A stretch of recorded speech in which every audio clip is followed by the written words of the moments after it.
As Sunnah trust, সুন্নাতে উদ্ভাসিত জীবনের জন্য। আসসালামু আলাইকুম ওয়া রাহমাতুল্লাহি ওয়া বারাকাতুহু।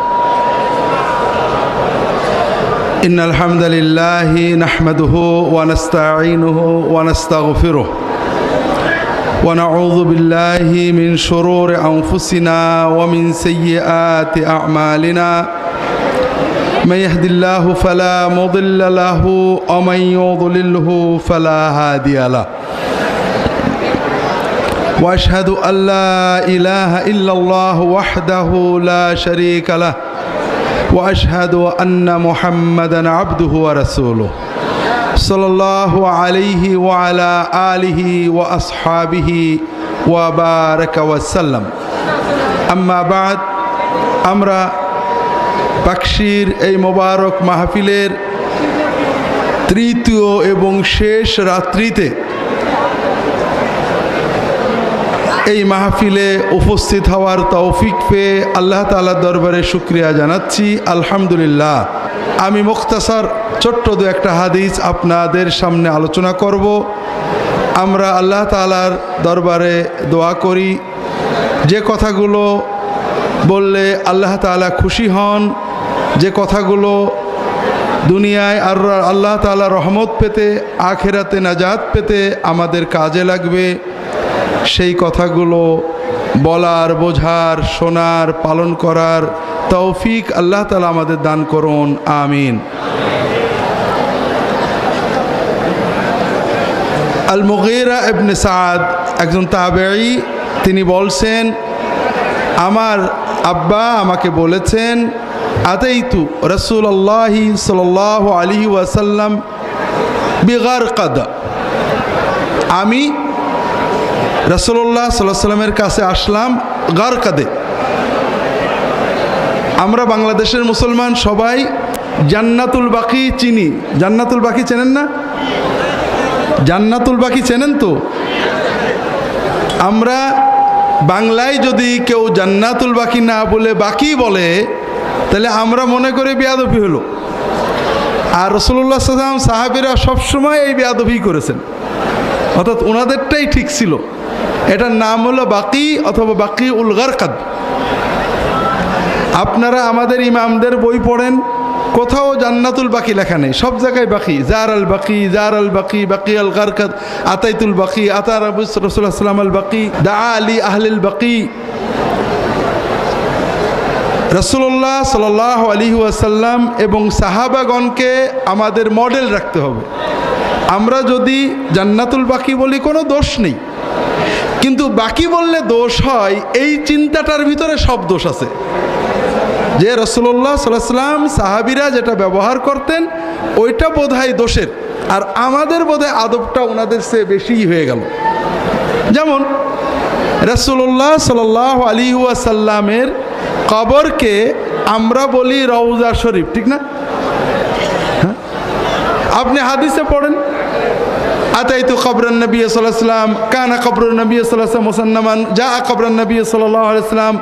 আবু হানিফা, মুহাম্মদ, শাফি, আহমদ ইবনে হাম্বল, মালিক রাহিমাহুমুল্লাহ বই পড়েন, বাবু জিয়ারতে কবরেন নবী সাল্লাল্লাহু আলাইহি ওয়াসাল্লাম, কবর, নবীজির কবর, রাসূলুল্লাহ সাল্লাল্লাহু আলাইহি ওয়াসাল্লামের কবর, কোথাও রওজা নেই। রওজাটা হলো কবর এবং মিম্বরের মধ্যবর্তী জায়গার নাম। মা বাইনা কবরি ওয়া মিম্বারি রওজা, আমার কবর এবং মিম্বারের মাঝখানের জায়গা, মসজিদের জায়গাটুকের নাম হলো রওজা মিন রিয়াদিল জান্নাহ। আমরা কবরটাকে রওজা বানাইছি আর মসজিদের জায়গাটুকে রিয়াদুল জান্নাহ বানাইছি, দুটোই অন্যায়। রাসূলুল্লাহ সাল্লাল্লাহু আলাইহি ওয়াসাল্লামের পরিভাষা নষ্ট করা, সুন্নতের চেয়ে বেশি আদব করার চেষ্টা করা, যেটা এক পর্যায়ে আমাদের মনের ভিতরে সুন্নতের প্রতি অবজ্ঞা এনে দেয়। তো যাই হোক ভাইরা, এই ব্যক্তি বলছেন, আমি আসলাম গারকাদের ওখানে রাসূলুল্লাহ সাল্লাল্লাহু আলাইহি ওয়াসাল্লামের কাছে। ফাখাস্তু বিজিমামি নাকাতিহি, আমি তার উটের রশিটা ধরলাম। ফাদুফিআতু আনহু, লোকজন আমাকে, এই খবরদার খবরদার, নবীজির উট ধরছো কেন, কি হয়েছে কি হয়েছে কি হয়েছে, সবাই আমাকে তাড়িয়ে দিতে গেল, ধাক্কা দিতে গেল। তখন রাসূলুল্লাহ সাল্লাল্লাহু আলাইহি ওয়াসাল্লাম বললেন, না না না, ওকে ওকে কিচ্ছু বলো না, ওকে আসতে দাও। মা আরাবুম মা কাদ জাআ বিহি, নিশ্চয় কোনো দরকারে আসতো, এমনি আসতে নাকি, ওকে আসতে দাও আমার কাছে। কথা কি বুঝতে পারছেন ভাই? আপনারা কি আমার কথা শুনছেন? তো শুনছেন না? তাহলে রাসূলুল্লাহ সাল্লাল্লাহু আলাইহি ওয়াসাল্লামের কাছে সবাই যেতে পারত, যে কোনো মানুষ তার কাছে যে প্রশ্ন করতে পারত। একেবারে বিশেষ করে যুবকদের জন্য তিনি ছিলেন উন্মুক্ত, যুব বান্ধব। যুবকদের অন্যায়গুলোকে, ভুলগুলোকেও পজিটিভ নিতেন, প্রশ্ন করত বিভিন্ন সময়ে। ছোট ছোট কয়েকটা উদাহরণ দেখেন, আমরা কেমন আর রাসূলুল্লাহ সাল্লাল্লাহু আলাইহি ওয়াসাল্লাম কেমন ছিলেন, আমরা আলেম উলামা পীর মাশায়েখ দায়রা কেমন, আর রাসূলুল্লাহ সাল্লাল্লাহু আলাইহি ওয়াসাল্লামের সুন্নত মানহাজ কেমন ছিল। একজন কিশোর যুবক মসজিদে ঢুকেছে, মসজিদে ঢুকে দেখে যে রাসূলুল্লাহ সাল্লাল্লাহু আলাইহি ওয়াসাল্লাম রুকুতে চলে গেছেন। আমরা যদি মসজিদে যাই, মসজিদে যে দেখি ইমাম রুকুতে গেছে, তখন আমরা কি করি? আমরা সরল বাংলা অর্থে খিচে দৌড় দিই, দৌড়ে যে কাতারে দাঁড়ানোর চেষ্টা করি।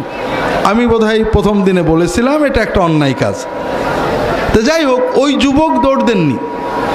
ওই যুবক যখন দেখলেন রাসূলুল্লাহ সাল্লাল্লাহু আলাইহি ওয়াসাল্লাম রুকুতে চলে গিয়েছেন, আর রুকু থেকে উঠে গেলে তো রাকাতটা আর পাওয়া গেল না, ওই যুবক আরও একটা মজার কাজ করেছেন। উনি দরজার উপরেই আল্লাহু আকবার বলে রুকুতে চলে গেছে, দরজার ওখানেই নিজে একা একা রুকুতে চলে গেছে।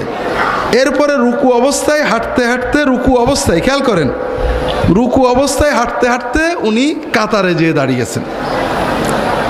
আমাদের বাংলাদেশের কোনো মসজিদে যদি কেউ এরকম করে, আপনারা কি করবেন? হ্যাঁ, নামাজের ভিতরে তো সবাই তাকাবে, নামাজের পরে ওর অবস্থা খারাপ হয়ে যাবে। কিন্তু সাহাবীরা কিছুই বলেননি। ওই যুবক নিজে থেকে চিন্তা করলো, তাই তো কোনো ভুল টুল হলো নাকি। ও যে রাসূলুল্লাহ সাল্লাল্লাহু আলাইহি ওয়াসাল্লামের কাছে চলে গেল, যে বলল, ইয়া রাসূলুল্লাহ, আমি তো আজকে এই কাজ করে ফেলেছি, জামাতে রাকাত ধরার জন্য দরজার কাছেই একাকী রুকু করে, রুকু অবস্থায় হেঁটে হেঁটে কাতারে ঢুকেছি। আমরা আবারও কল্পনা করি, আমাদের সমাজে কোনো যুবক যদি আমার মতো কোনো ইমামের কাছে যে এই রকম প্রশ্ন করে, তাহলে প্রথমেই আমরা রাগ করব, এই মেয়ে তো নামাজ পড়তে বলেছে কে, একটু মসলা মাসাইল জানো না, এই কাম কেউ করে নাকি? কথাটা কি বুঝতে পারছেন? আমাদের কোনো মসজিদে যদি একটা যুবক প্রবেশ করে নামাজের জন্য, তার পরনে আছে 3 কোয়ার্টার, মাথায় টুপি নেই, গায়ে একটা গেঞ্জি, ও নামাজে দাঁড়াইছে, আপনারা কি ওকে রাগ করবেন না আদর করবেন? কি করবেন ভাই? রাগ করবেন, নানান কথা বলবেন। কোনো মসজিদে ফরজ নামাজের পরে যদি সুন্নত না পড়ে ছেলেরা বেরিয়ে যায়, রাগ করবেন না আদর করবেন? তারাবির জামাতে 20 রাকাত না পড়ে 4 রাকাত, 6 রাকাত, 8 রাকাত পড়ে যদি যুবকেরা কেউ বেরিয়ে যায়, রাগ করবেন না আদর করবেন? তবে যদি মসজিদে ওরা মোটেই না ঢোকে, ফরজ নামাজেও ঢোকে না, তারাবির নামাজেও ঢোকে না, কোনো নামাজে ওরা মসজিদে না ঢোকে, তাহলে কি কেউ রাগ করবেন? তাহলে কি বোঝা গেল? মসজিদে যাওয়া, ফরজ নামাজ পড়া, তারাবির নামাজ পড়া, এগুলো একটা নফল কাজ। যদি করো তাহলে ভালো করে টুপিটা মাথায় দিয়ে জুব্বা জব্বা পরে করো, আর যদি মোটেই না করো তাহলে কোনো সমস্যা নেই, তুমি ভালো লোক। এটা কি ইসলাম কিনা? এটা ইসলাম না। আপনার তো দায়িত্ব ছিল আপনি ওই যুবককে আদর করবেন, যে মাশাআল্লাহ বাবা, তোমার মতো হাজার হাজার যুবক মসজিদে আসেনি, তুমি এসেছো বাবা, আমি দোয়া করি আল্লাহ তোমাকে বড় করুক, তুমি এই কাজটা করো। আল্লাহ রসুল সাল্লাল্লাহু আলাইহি ওয়াসাল্লাম যুবকের ভুলটা না ধরে তার পজিটিভ চিন্তা করলেন। একজন মানুষ ফরজ পড়েছে সুন্নত পড়েনি, সে বেশি অন্যায় করলো, না একজন ফরজও পড়েনি সুন্নতও পড়েনি সে বেশি অন্যায় করলো? একজন তারাবি মোটে পড়িনি সে বেশি অন্যায় করলো, না একজন ঈশান নামাজ জামাতে পড়লো, তারাবিও 4 রাকাত 6 রাকাত 8 রাকাত 10 রাকাত পড়লো চলে গেল, অন্যায়টা কার বেশি হলো? তা আমরা কি করছি ভাইরা? মানুষের নেক আমলটার মূল্যায়ন করছি না, ভুলটাকে বড় করে দেখছি। অথচ আল্লাহ প্রতিটি নেক আমলের জন্য 10 থেকে 700 গুণ সওয়াব দেবে, আর অন্যায়ের জন্য সর্বোচ্চ যদি গুনাহও হয় একটা গুনাহ দেবে। আল্লাহ রসুল সাল্লাল্লাহু আলাইহি ওয়াসাল্লামের কাছে ওই যুবক যে যখন জিজ্ঞাসা করলো যে ইয়া রাসূলুল্লাহ আমি তো এই কাজ করে ফেলেছি, রাসূলুল্লাহ সাল্লাল্লাহু আলাইহি ওয়াসাল্লাম কি বললেন? প্রথমে বললেন জাদাকাল্লাহু হিরসান, প্রথমেই তার জন্য দোয়া করলেন তোমার ভিতরে একটা ভালো গুণ আছে, পজিটিভ দিক আছে, সেটা তুমি নামাজের জামাত ধরার আগ্রহ। খুব ভালো করে বোঝেন, প্রতিটি মানুষের ভিতরে আপনার বিশেষ করে দিনের দায়ীদের, গতকাল আপনাদেরকে বলেছি আল্লাহর দিনের দায়ী হতে হবে, আর দায়ী হতে গেলে অন্তর দিয়ে প্রতিটি মানুষের ভিতরের ভালো গুণটাকে হৃদয় দিয়ে ভালোবেসে ওইটা দিয়ে দাওয়াত দিতে হবে। রাসূলুল্লাহ সাল্লাল্লাহু আলাইহি ওয়াসাল্লাম বললেন জাদাকাল্লাহু হিরসান, আল্লাহ তাআলা এই যে জামাত ধরার জন্য তোমার আগ্রহ, আল্লাহ এটাতে বরকত দিক, তোমার আগ্রহ বাড়িয়ে দিক। আল্লাহ রসুল সাল্লাল্লাহু আলাইহি ওয়াসাল্লাম দোয়া করেছেন, মনটা ভরে গেছে। এরপরে কি বললেন? রাগ করেননি, বলেননি যে আবার যে নামাজ পড়ো, তুমি কেন এরকম করেছো, কিছু শেখনি বেয়াদব, কোনোটাই বলেননি। তিনি বলেছেন লা তাউদ, বাবা এইরকম কিন্তু আর কখনো করো না বাবা। কেউ সুবহানাল্লাহ বলল না। আল্লাহ রসুল সাল্লাল্লাহু আলাইহি ওয়াসাল্লাম কীভাবে মূল্যায়ন করতেন আপনাদের আর একটা নমুনা দিই।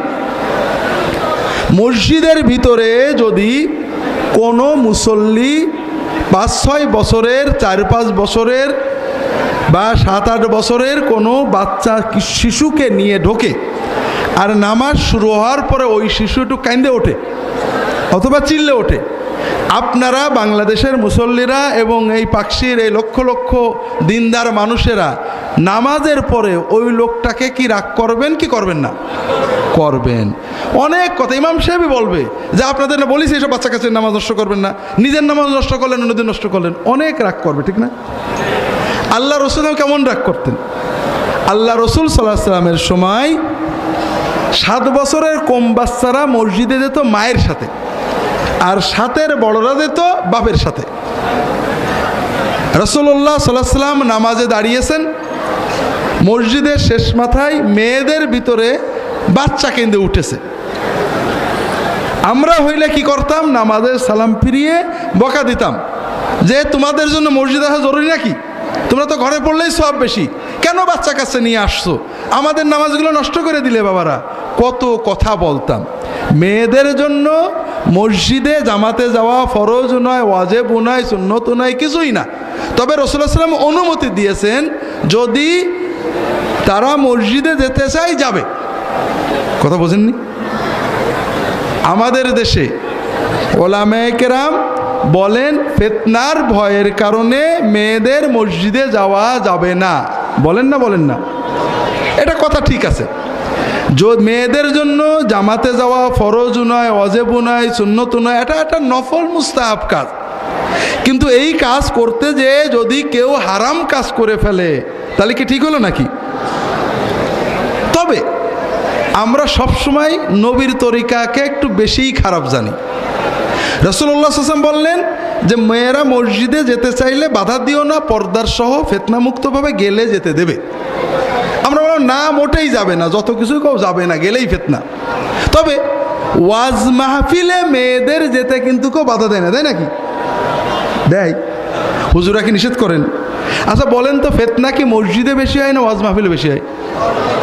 আমি নিজে টুকটাক মাহফিলে তো যাই, প্রত্যেক মাহফিলের আগেই একটা মেলা থাকে, থাকে না? থাকে না? মেলার ভিতর দিয়ে যে মসজিদে যেতে হয়। আর অনেক মাহফিলে ওয়াজ মাহফিলের চেয়ে মেলা মাহফিলের জনসংখ্যা বেশি থাকে, থাকে নাকি? হ্যাঁ। তা আমি যখন গাড়ি চড়ে যাই দেখি যে ওই মেলার মাহফিলে মেয়েরা আসছে ওয়াজ মাহফিলের জন্যই আসছে, কারণ বোঝা যাচ্ছে বোরকা পরা আছে, ওড়না পরা আছে, মোবাইলে গল্প করছে, বন্ধুর সাথে কেনাকাটা করছে। তাহলে ফিতনাটা ওয়াজ মাহফিলে বেশি হয় না মসজিদে গেলে বেশি হয়? আমরা ফিতনার পক্ষে নয়, কিন্তু ওয়াজ মাহফিলে মেয়েদের যেতে দিই, হয়তো বলি যে পর্দার সাথে যাবেন, ফিতনা না হয়, এগুলো সব ঠিক আছে, কিন্তু মসজিদে যেতে দিই না। যতই বলি যে মসজিদে ফিতনা ছাড়া আলাদাভাবে যদি মেয়েরা পর্দায় যেতে পারে সমস্যা নেই, তবু আপনাদের মনে শান্তি হয় না। কারণ রাসূলুল্লাহ সাল্লাল্লাহু আলাইহি ওয়াসাল্লাম যেহেতু বলেছেন যে তোমরা যেতে দিও, আমাদের কথা হলো না, আমরা যেতে দেব না। তো যাই হোক, রাসূলুল্লাহ সাল্লাল্লাহু আলাইহি ওয়াসাল্লামের সময়ে মেয়েরা পিছনে দাঁড়াতেন। রাসূলুল্লাহ সাল্লাল্লাহু আলাইহি ওয়াসাল্লাম বলছেন যে আমি অনেক সময় নামাজ শুরু করি যে আজকে একটু লম্বা কেরাত পড়ব, কিন্তু পিছন থেকে বাচ্চাদের, ছোট বাবুদের, ছোট বাচ্চাদের কান্না যখন শুনি, তখন আমার মনে হয় ওই বাচ্চাটার মার মনটা নিশ্চয়ই কষ্ট পাচ্ছে। ও তো বাচ্চাকে কোলে নিতে পারছে না, সান্ত্বনা দিতে পারছে না, কিন্তু বাচ্চার কান্নায় মায়ের মনটা কত খারাপ লাগছে, কত অস্থির লাগছে। কাজেই আমি লম্বা না করে, নামাজটাকে দীর্ঘায়িত না করে, আমি নামাজটা সংক্ষেপ করে তাড়াতাড়ি সালাম ফিরিয়ে দিই। রাসূলুল্লাহ সাল্লাল্লাহু আলাইহি ওয়াসাল্লাম ছিলেন দরদি। মেয়েটা মসজিদে আসছে, নামাজ পড়তে আসছে, তার বাচ্চা কাঁদছে, কষ্ট হচ্ছে, তাড়াতাড়ি নামাজ শেষ করে দিয়েছেন। আর আমরা কি করব? আমরা উল্টো রাগারাগি গাল দেব। কথা কি বুঝতে পারছেন ভাইরা? তো যাই হোক, যেটা বলছিলাম, এই রকম যে প্রশ্নগুলো করা হতো, প্রশ্নও করতেন রাসূলুল্লাহ সাল্লাল্লাহু আলাইহি ওয়াসাল্লামের কাছে যুবকেরা বেশি। ইমাম হাকিম নাইসাবুরি তার মুস্তাদরাক গ্রন্থে একটা হাদিস এনেছেন। হাদিসটা তিনিও সহি বলেছেন, ইমাম জাহাবি, অন্যান্য মুহাদ্দিসরাও সহি বলেছেন। এই হাদিসের কিছু অংশ, মূল অংশ ইবনে মাজাহ এবং অন্যান্য গ্রন্থেও রয়েছে। আব্দুল্লাহ ইবনে ওমর রাদিয়াল্লাহু তাআলা আনহু বলছেন, কুনতু আশিরা আশারাতিন ফি মসজিদি রাসূলিল্লাহি সাল্লাল্লাহু আলাইহি ওয়াসাল্লাম। আব্দুল্লাহ ইবনে ওমর তখন যুবক, উনি যখন মদিনায় হিজরত করে গেছেন, কেবল সাবালক হননি। সেই যুবক একেবারেই কিশোর, কৈশোর থেকে যৌবন উঠছে, এই 15-16 বছরের যুবক। তিনি কি বলছেন? আমি মদিনার মসজিদে নববীতে রাসূলুল্লাহ সাল্লাল্লাহু আলাইহি ওয়াসাল্লামের সাথে বসেছিলাম। মাত্র 10 জন মানুষ সেখানে ছিল, 10 জনের একজন আমিও ছিলাম। এই যে 10 জন মসজিদে বসেছিল, এটা কি নামাজের সময় না অন্য সময়? বলেন না আপনারা? নামাজের সময় তো। আপনারা বুঝতে পারেননি, রাসূলুল্লাহ সাল্লাল্লাহু আলাইহি ওয়াসাল্লামের মসজিদটা হলো 100 হাত বা 100 হাত, বিরাট মসজিদ। এই মসজিদে নামাজের সময় কি অল্প মানুষ হতো না বেশি মানুষ হতো? কারণ আমরা বাংলাদেশের মুসলমানদের কাছে মুসলমানকে, যে মুসলমানের ছেলে মুসলমানই নিয়েছে সেই তো মুসলমান, ঠিক না? মুসলমানি নাম যেটা কাম, এটার সাথে ইসলামের কোনো সম্পর্ক নেই। এটা ইসলামের একটা সুন্নত বা ওয়াজিব কাজ।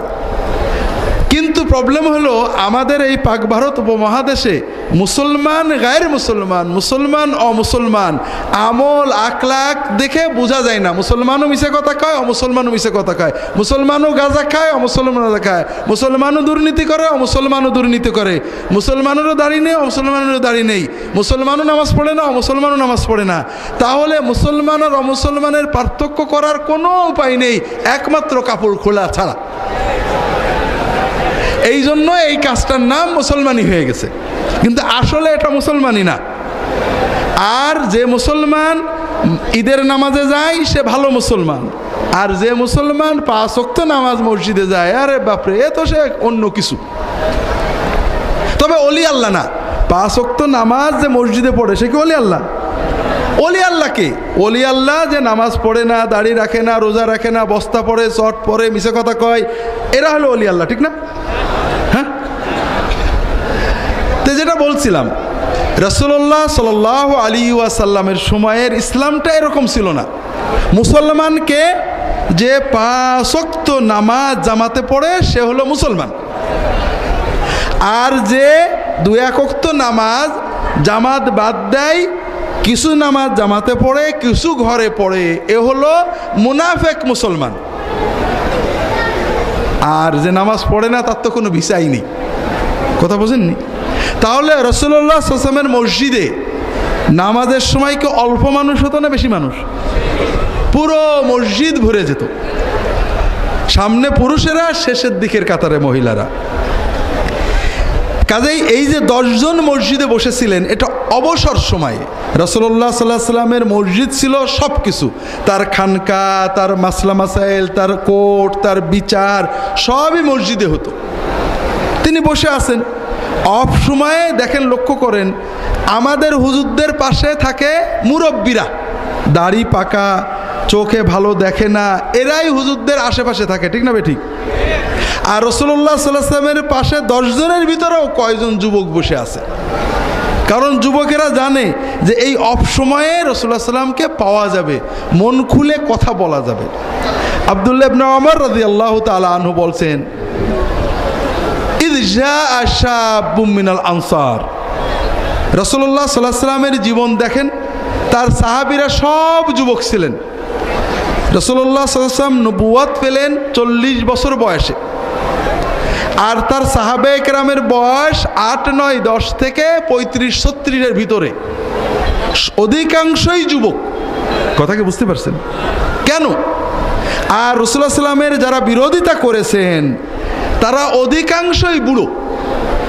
আবু জাহাল, আবু লাহাব, উতবা, সাইবা, এরা সবাই মুরব্বী। আর যারা ঈমান এনেছেন, আব্দুল্লাহ ইবনে মাসউদ, আব্দুল্লাহ ইবনে জুবায়ের, আলী, আবু বকর, ওমর, ওসমান রাদিয়াল্লাহু তাআলা আনহুম আজমাইন, এরা সবাই যুবক।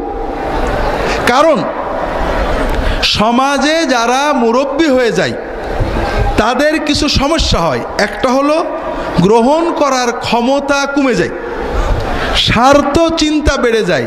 সবই ঠিক আছে, বুঝি কথাটা ঠিক, কিন্তু এইটা করলে এইটা হবে। আমাদের মরহুম পীর সাহেব হুজুরের কাছে কত এইগুলো হতো, হুজুর আপনার কথা ঠিক আছে, কিন্তু এইটা করলে হুজুর মুরিদ কেটে যাবে, হুজুর কেউ আর আসবে না, দরবার থাকবে না, হুজুর এ কথা বললে লোকে মানবে না, আলেমরা নিন্দা করবে, হেন করবে, তেন করবে। আমাদের মরহুম পীর সাহেব হুজুরের আশেপাশে যারা ছিলেন তারা সবাই এগুলো জানেন। আর তার কথা ছিল যে আমার বিজনেস আল্লাহর সাথে, মুরিদ চলে গেলে যাক, আমি একা ঘরে বসে থাকবো, কিন্তু যেটাকে হক বুঝেছি আমি বাতিলের সাথে কোনো আপোষ করব না। যাই হোক, বড় হলে, বয়স হলে মানুষের স্বার্থ চিন্তা হয়। দ্বিতীয় একটা হয় স্থবিরতা। সবই ঠিক আছে, কিন্তু এতকাল ধরে বাপদাদার যুগ থেকে করে আসছি, এগুলো কি আর একেবারেই ঠিক না, কি করে ছাড়বো? কথা বোঝেননি? সব বোঝে। মুহাম্মদ রাসূলুল্লাহ সাল্লাল্লাহু আলাইহি ওয়াসাল্লাম এমন কোনো দাওয়াত দেননি যেটা আরবের কাফেররা খারাপ বলতো। তারা আল্লাহ মানতো, আল্লাহর ইবাদত করতো, আল্লাহর কাছে দোয়া করতো, আল্লাহর ইবাদত করতে বলতো, পিতামাতার খেদমত ভালো কাজ, সত্য কথা বলা ভালো কাজ। রাসূলুল্লাহ সাল্লাল্লাহু আলাইহি ওয়াসাল্লাম যত বিষয়ের দাওয়াত দিয়েছেন সেগুলো যে ভালো, এটা আরবের মক্কার নেতা গোতা সবাই স্বীকার করত। একটাই শুধু বিরোধিতা, যে আমরা এই যে বাপ দাদার থেকে যে পদ্ধতিতে করে আসছি, মুহাম্মদ সেই পদ্ধতির ভিতরে খোঁচা দিয়েছে, এটা নেওয়া যাবে না।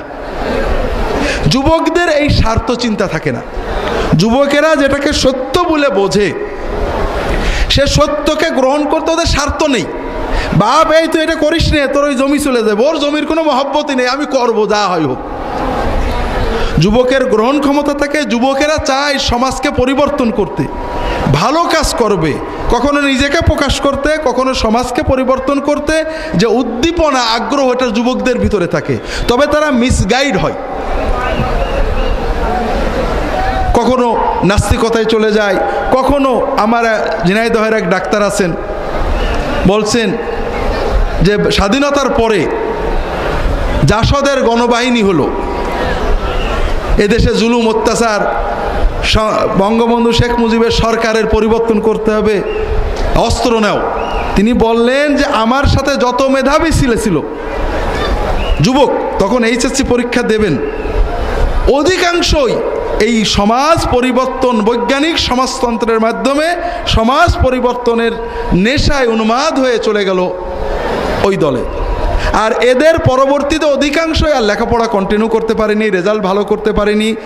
তাদেরকে যারা জঙ্গলে নিয়েছিল, অস্ত্র তুলে দিয়েছিল, গুলির মুখে নিয়েছিল, তারা মন্ত্রী মিনিস্টার হয়েছে, কিন্তু এই হাজার হাজার লক্ষ যুবকের ভবিষ্যৎ নষ্ট হয়ে গেছে।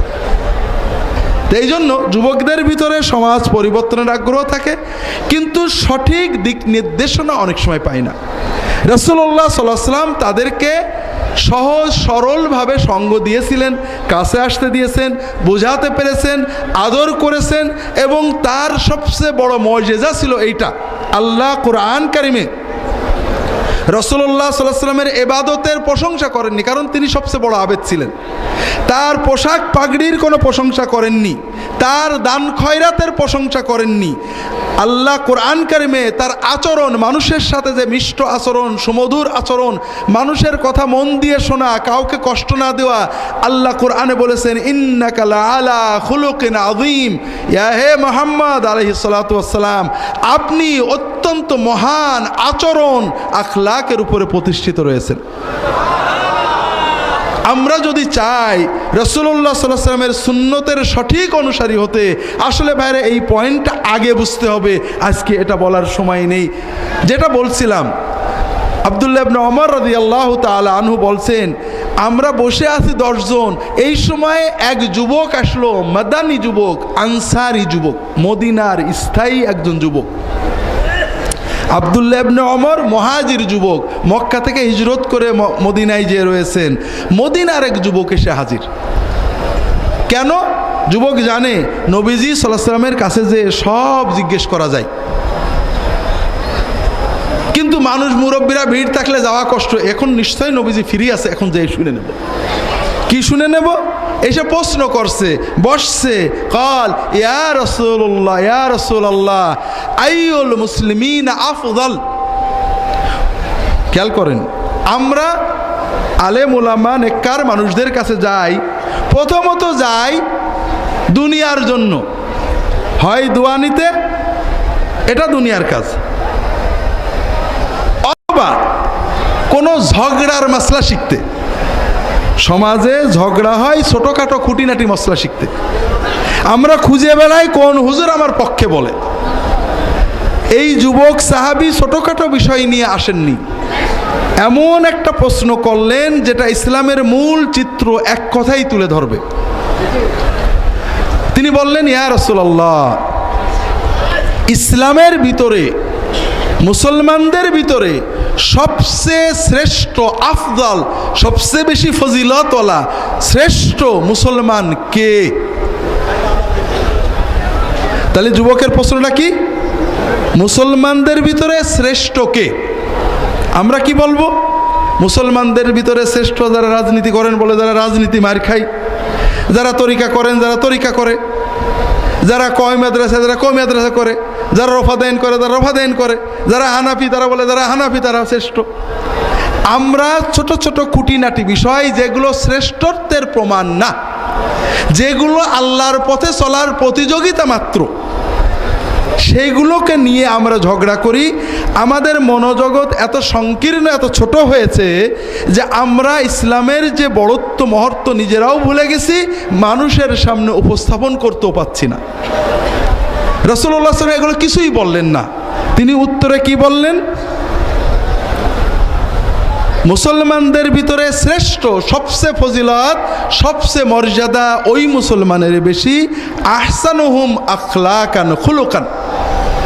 মুসলমানদের ভিতরে যার আচরণ, বিহেভিয়ার, মানুষের সাথে যার আচরণ সবচেয়ে অমায়িক, সবচেয়ে সুন্দর, ওই মুসলমান হলো মুসলিম সমাজের ভিতরে শ্রেষ্ঠ মুসলমান। হাজারিন, বিস্তারিত ব্যাখ্যা করার সময় নেই। নামাজ বড় দরকার, ইমানের আলামত, খুব কষ্টের কাজ। রোজা কষ্টের কাজ, জাকাত দেওয়া, নিজের হালাল উপার্জনের টাকা মানুষকে দিয়ে দেওয়া খুবই কষ্টের কাজ। তবে সবচেয়ে বড় কষ্ট ভাইরা, আল্লাহর দিকে তাকিয়ে ইমানের দাবিতে নিজের রাগ কন্ট্রোল করা, নিজের অহংকার রোধ করা, নিজের নফসকে নিয়ন্ত্রণ করা, এর চেয়ে কঠিন আর কিছু নেই। কথা বুঝতে পারেননি? নামাজ কষ্ট, রোজা কষ্ট, না রাগের মাথায় গাল না দিয়ে চুপ করে থাকা কষ্ট? ঠিক করে কোনটা কষ্ট? সকাল থেকে সন্ধ্যা পর্যন্ত মুসলমান 17 ঘন্টা 16 ঘন্টা 15 ঘন্টা না খেয়ে না পান করে ক্ষুধা পিপাসায় বুকের ছাতি ফাটিয়ে রোজা রাখে না? ক্ষুধা থেকে সবর করে আসে, সে গোপনে পানি খেলে কেউ দেখবে না, তারপরেও সে পানি না খেয়ে ভাত না খেয়ে কষ্ট করে না? কিন্তু ওই মুসলমানই ওই রোজা অবস্থায় একজন একটা বাজে কথা করলে ভট করে রেগে খারাপ কথা বলে না? তাহলে 17 ঘন্টা না খেয়ে থাকা কঠিন, না রাগের মাথায় নিজেকে নিয়ন্ত্রণ করা কঠিন? হ্যাঁ, আপনারা বলবেন রাগ তো একটা মানে ন্যাচারাল, তো হুজুর কন্ট্রোল করা যায় না। এটাও একটা মিথ্যা কথা। আপনি প্রচণ্ড রেগেছেন, একজন রিক্সাওয়ালা আপনার পায়ের উপর চাকা তুলে দিয়েছে বা আপনার জামা ছিঁড়ে দিয়েছে, একজন গরিব মানুষ বাজে কথা বলেছে, একটা ফকির আপনার ধাক্কা দিয়েছে, আপনি যাচ্ছিলেন মসজিদ থেকে বেরিয়ে একটা ফকির জামা ধরে টান দিয়েছে, আপনি রেগে চোখ লাল করে তাকিয়েছেন, ঘুষি দেবেন বা রাগ করবেন। এমন সময় দেখেন আপনার পাশেই এমপি সাহেব দাঁড়িয়েছে, আপনাকে ডাক দিয়েছে, আপনার রাগ কি থাকবে? তাহলে এমপিকে দেখার কারণে আপনার রাগটা চলে গেল, ঠিক না? আপনি ঘরে বউয়ের সাথে অথবা আপনার বউ স্বামীর সাথে ঝগড়া করছে, রাগ একেবারে চোখ লাল হয়ে গেছে প্রচণ্ড। এমন সময় দেখেন ঠক করে দরজায় কেউ কি করছে, ঠক করছে, নক করছে। আপনি রাগে চোখ ফুলিয়ে কে বিরক্ত করে এই অসময়ে দরজা খুললেন, দরজা খুলে দেখেন আপনার বস দাঁড়িয়ে আছে, রাগ তো থাকবে? রাগ থাকবে তো? থাকবে না। আপনি ঝগড়া করছেন আপনার বউয়ের সাথে, স্বামীর সাথে, অথবা বন্ধুর সাথে, অথবা আপনার কোনো অধীনস্থ, একেবারে রেগে চোখ লাল হয়ে গেছে, যা তা গাল দিচ্ছেন, মোবাইল বেজে উঠলো, মোবাইল মনে হলো ফেলে দেব, তাকাই দেখি প্রধানমন্ত্রী দপ্তর থেকে ফোন করেছে। রাগ থাকবে? থাকবে না? থাকবে না। তাহলে আমরা যে বলি রাগ দমন করা যায় না, এটা মিছে কথা। রাগ খুব দমন করা যায়। কথা হলো আপনি কাকে দেখে দমন করবেন? এমপিকে দেখে, বসকে দেখে, প্রধানমন্ত্রীর দপ্তরের মোবাইল দেখে, নাকি আল্লাহকে দেখে রাগ বন্ধ করবেন? এইটা হলো ঈমান। কথা বুঝতে পেরেছেন? যখন আপনার ঈমান সবসময় অ্যাক্টিভ থাকবে, প্রচণ্ড রাগ হয়েছে, চড় মারতে কিল মারতে মন চাচ্ছে, গাল দিতে মন চাচ্ছে, কিন্তু আল্লাহ দেখছে, বেফাস কথা বললে রাগ করবে। আল্লাহ কুরআন কারিমে বলেছেন, ওয়াসারিউ ইলা মাগফিরাতিম মির রাব্বিকুম ওয়া জান্নাতিন আরদুহাস সামাওয়াতু ওয়াল আরদু উইদ্দাত লিল মুত্তাকিন। তোমরা দৌড়াও সেই জান্নাতের দিকে, তোমরা দৌড়াও সেই জান্নাতের দিকে যে জান্নাত আসমান জমিনের মতো প্রশস্ত। সেই জান্নাত আল্লাহ বানিয়েছেন মুত্তাকিদের জন্য। সেই মুত্তাকি কারা? টুপি, জুব্বা, পাগড়ি, তাহাজ্জুদ কোনোটাই রাসূলুল্লাহ আল্লাহ কোরআনে বললেন না। কোন মুত্তাকি? আল্লাযীনা ইউনফিকুনা ফিস সাররাই ওয়াদ দাররা ওয়াল কাযিমিনাল গায়যা ওয়াল আফিনা আনিন নাস।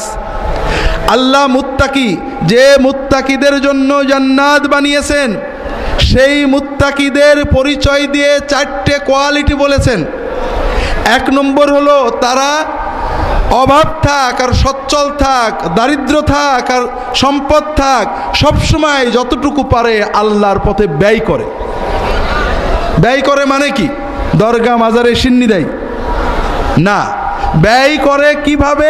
আল্লাহ কোরআন অন্য জায়গায় বলেছে, কুল মা আনফাকতুম মিন খাইরিন ফালিল ওয়ালিদাইনি ওয়াল আকরাবিন ওয়াল ইয়াতামা ওয়াল মাসাকিন ওয়া ইবনিস সাবিল।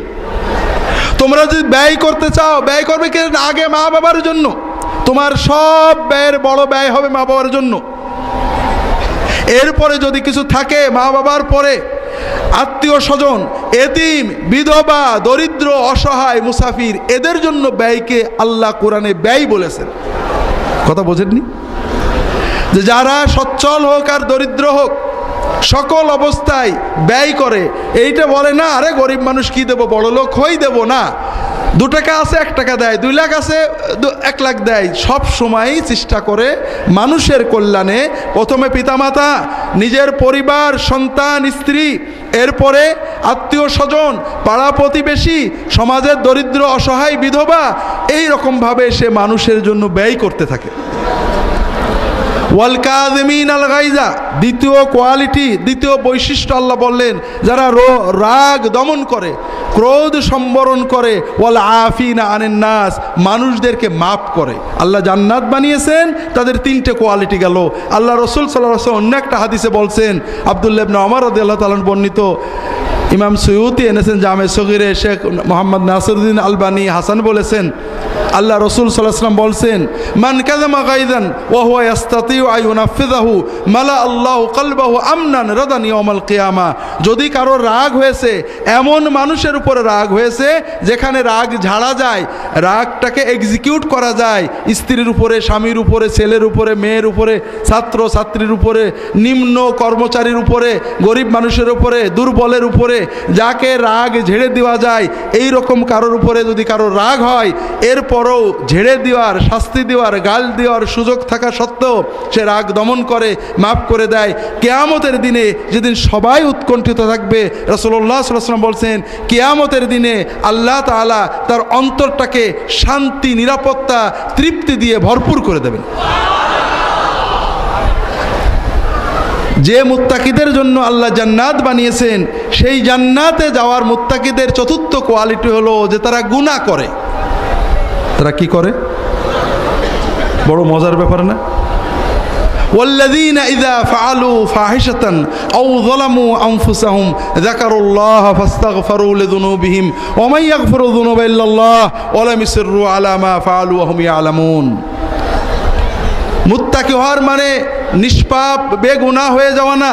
আপনি নিয়ত করলেন আমি ওযু সহ থাকবো, আমি আর ওযু ছাড়া থাকবো না, তার মানে আপনার কোনোদিন ওযু ভাঙবে না নাকি?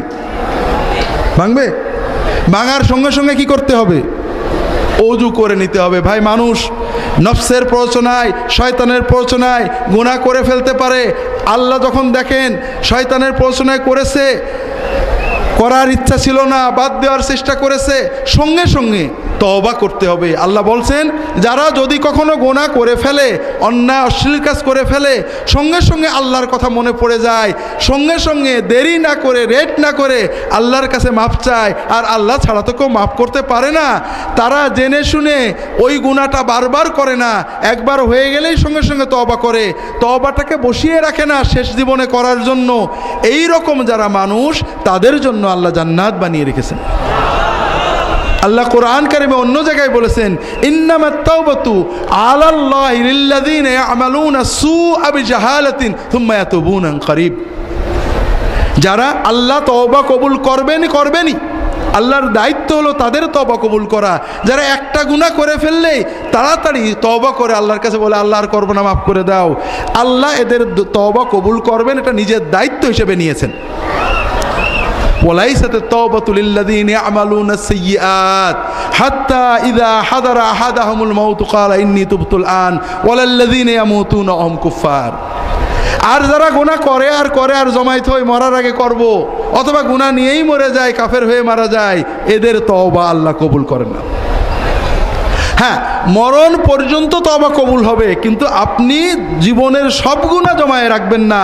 আপনি প্রতিটি গুনাহ করার সঙ্গে সঙ্গে তওবা করবেন, শেষ জীবনে যেগুলো হবে, মরার একেবারে শেষ নিঃশ্বাস, ঘড়ঘড়ির আগ পর্যন্ত আল্লাহ কবুল করবেন। কিন্তু আমরা যেটা করেছি ভাইরা, আজীবন নিশ্চিন্তে গুনাহ করি, মরার আগে হুজুরের ডেকে এনে তওবা পড়ি। ভাই, আর যাই করেন, আমাদের যাই দেন হাদিয়া তোফা, আপনাদের কোনো লাভ হচ্ছে না।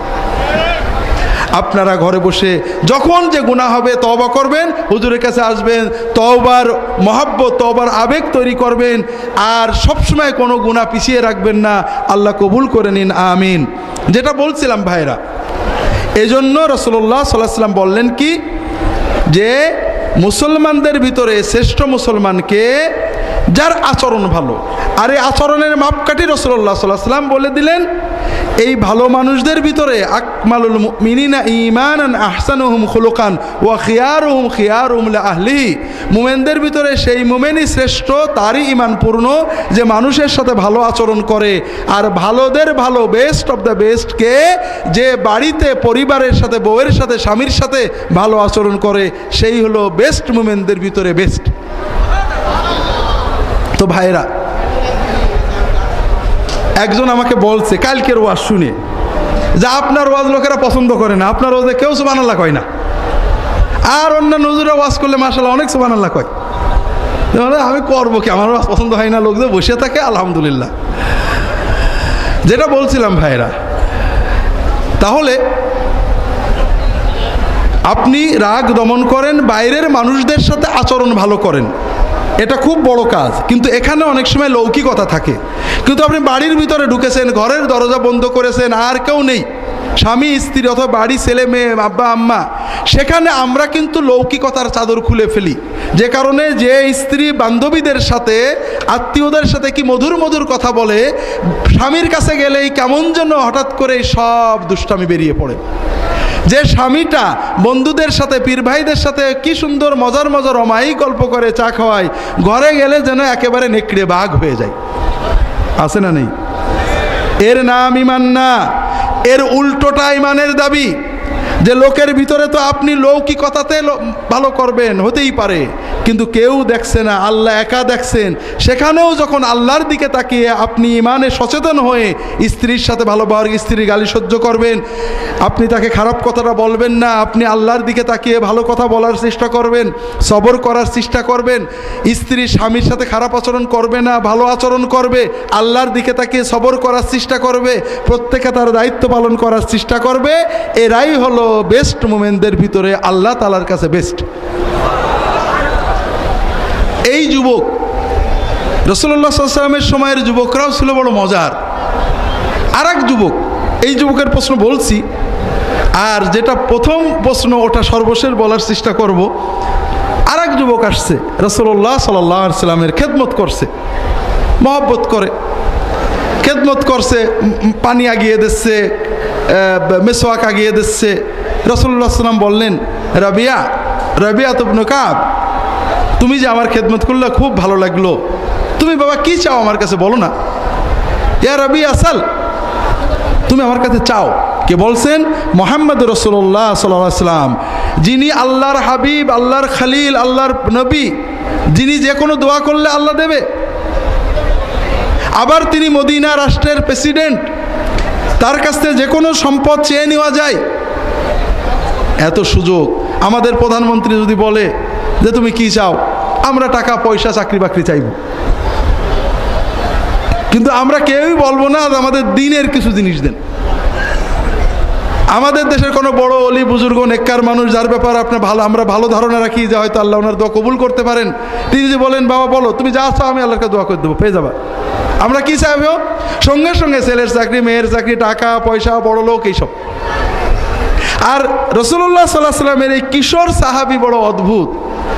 তিনি বললেন, ইয়া রাসূলুল্লাহ উরিদু মুরাফাকাতাকা ফিল জান্নাহ, ইয়া রাসূলুল্লাহ আমি একটাই জিনিস চাই, জান্নাতে যেন আপনার কাছে থাকতে পারি। ওই কিশোরও বুঝেছে দুনিয়ায় যা চেয়ে নেব, এই মহান নবীর কাছ থেকে যা আমি বলবো হয়তো উনি দেবেন, কিন্তু দুনিয়ার যেটাই আমি নেব, চাকরি বাকরি, সম্পদ, টাকা পয়সা, বউ বাচ্চা, একদিন ওটা ছেড়ে দিয়ে আমাকে চলে যেতে হবে। ঠিক না বেঠিক ভাই?